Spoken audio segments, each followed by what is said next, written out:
रुपाली ताई, तुम्ही म्हणताय की 35,971 कंप्लेंट तुमच्याकडे महिलांची आलेली आहे, पण त्याच्यामध्ये किती महिलांना तुम्ही न्याय दिला? मी पण 6 कंप्लेंट तुम्हाला दिलेली आहे, पण तुम्ही तुमच्याकडे जे कंप्लेंट दिलेली आहे त्या कंप्लेंट तुम्ही जे संबंधित अधिकारी आहे पोलीस स्टेशन त्याच्यामध्ये तुम्ही ढकेलताय आणि त्यानंतर तुम्ही कधी विचारपूस करत नाही की हे मुद्दा किती पार पाडला, किती महिलांना न्याय मिळाला. जे कंप्लेंट आम्ही तुम्हाला दिली होती महिला आयोगकडे, जे कंप्लेंट महिलाची दिली होती, तुम्ही काय काय काम केलं अशी विचारपूस पण तुम्ही करत नाही, त्याच्या हालचाल घेत नाही.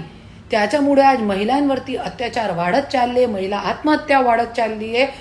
आणि जे आज एक घरामध्ये एक विवाहित मुलगी घरामध्ये बसलेली आहे, नवरा 3 लग्न करत आहे. जरी महिला आयोग काम करत होता हे सगळी गोष्टीवरती, तो प्रत्येक घरामध्ये एक ऐसी मुलगी बसली नाही होती, क्योंकि तुम्ही काय काम करत नाही. आणि मी हात जोडून विनंती करते, तुम्ही राजीनामा द्या आणि कोणतीही चांगली सामाजिक महिलांना बसवा त्याच्यावरती, क्योंकि राजकीय महिला आयोगमध्ये नकोय.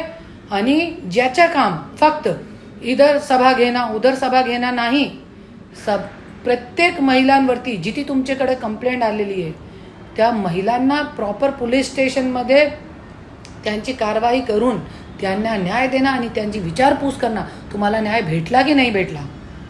आणि आज खूप कानून आहे महिलांसाठी, पण महिलांना न्याय भेटत नाही. अशी खूप महिला आहे की महिला आयोग असताना, इतके मोठे मोठे पार्टी पक्ष सब असताना माझ्याकडे येतात,